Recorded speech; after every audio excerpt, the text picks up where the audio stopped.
This is called How Self-Love Brought Me Through. When I hated myself and doubted myself, self-love brought me through.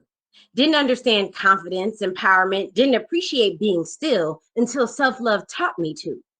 We learn real young, life for us ain't been no crystal stair. Walk with me down memory lane as I evolved into a woman of substance over time. And just like reality, these words won't always rhyme. Let's take a trip way back. Not easy times, but back. Self-love as a kid, it's a haze. Look too muscular, far too athletic, barely want to go back to those days. My parents loved me, taught me to love me. But them kids in elementary school were mean, y'all. I got teased, told I was Shira. Female cartoon was extra muscular like me. Y'all remember He-Man.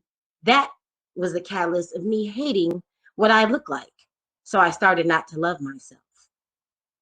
Then I was in one of those female track clubs outside of school, and they called me white girl because I spoke too proper. So I started not to love myself. I tried to change my vernacular, tried to talk black, y'all. What's talking black? Well, that didn't go down in my house because what sounded like slang and improper English quickly was changed, corrected, and properness resurrected to linguistics that were acceptable, digestible, and simply respectable for a dominant culture, America. So I started not to love myself. When I hated myself and doubted myself, self-love brought me through. Lost my hair, went bald. I didn't appreciate the mirror image until self-love taught me to. See, when I got a little older, I didn't want to rock my naturally curly hair because Jerry Curl was played out and them kids in junior high were mean, y'all. They talked about me bad, saying I was ancient with my soul glow. So I didn't want this curly hair. I asked my mama Sue, can I have a perm? I want straight hair like all the other girls. Well, it straightened me out all right. Curls, no curls, hair falling out in patches every day. Now kids calling me a boy and saying I was gay. So I started not to love myself. Now I want to pedal back about 30 years back. Self-love was brand new. Chose to live with those not black. Teenager learning the rich, dominant culture. Come on, self-love, come through. See, by high school, I really hated myself and really doubted myself, and I didn't know about self-love. I didn't know anything about anything except I knew a bit about religion because I had a grandma who loved Jesus.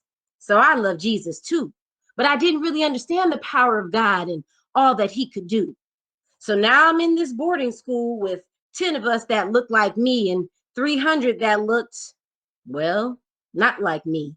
And them kids in high school were mean, y'all, where they treat you like you're less than them because your pockets aren't as deep as them and your complexion ain't as light as them. And really all I wanted to do was fit in. But I was too white with black people and too black with white people. And I didn't care about my skin, but I wasn't fitting in that mold. I wasn't anti-white, but I became pro-black. Didn't like being called a nigga, so I learned to fight back. See, when I hated myself and doubted myself, I didn't know what self-love could do. Then I started looking in the mirror and saying affirmations thanks to Mama Sue. She was intentional, multidimensional, and downright unconventional in overemphasizing the power of self-love and frankly influential in helping me understand love for me and him that's up above.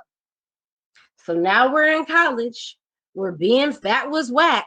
And them kids in college were mean, y'all. So I focused my outside on getting smaller, but inside was where I felt small. When I hated myself and doubted myself, self-love brought me through. Took them pills to skinny myself. Didn't love my thickness until self-love taught me to. So now I'm in Hollywood trying to become a superstar, running track, going on auditions. And them kids in the adult world were mean, y'all, because everywhere I went, I seemed to be too fat. So I didn't appreciate what was in that mirror or love my body where it was at. Down to size 2 with them pills, but inside I felt defeat. I felt like I was losing myself, injury after injury on the track from not eating, until I hated myself and doubted myself to the point I tried to kill myself. And that's when my God and self-love took over. Some try to talk about self-love, but I say no.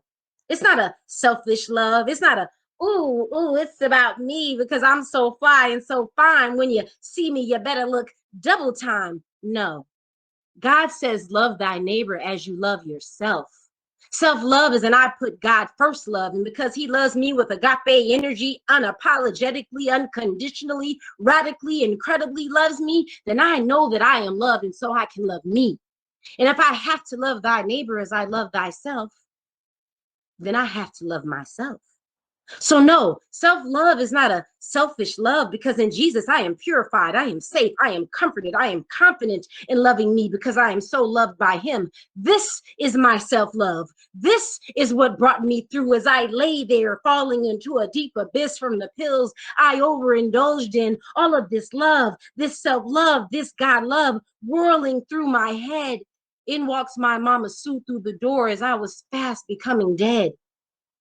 And I saw in her eyes how she loves me so. And I just fully 100% couldn't let me go. So I told her that I took these pills because I hate myself and I doubt myself and I tried to kill myself. But mama, I don't want to die.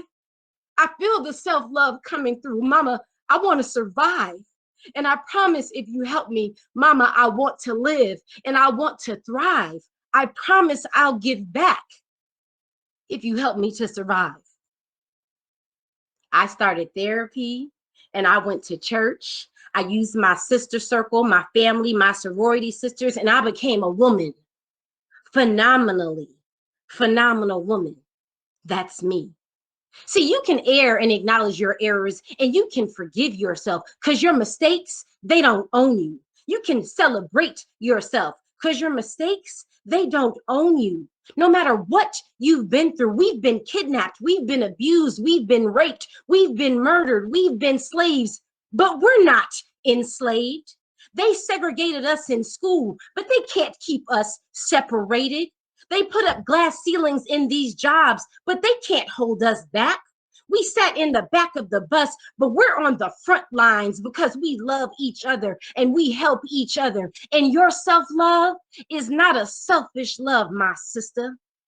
So when I hated myself and doubted myself, my self love brought me through. And now my love for my skin and my hair and my hips and my personality that makes me vocal for my people is because self love taught me to. If you've been where I've been, keep going. If you are where I am, keep growing. No more hating yourself, no more doubting yourself, no more hiding because self love will bring you through. Just keep doting on yourself, keep loving on your God, and self love will teach you too.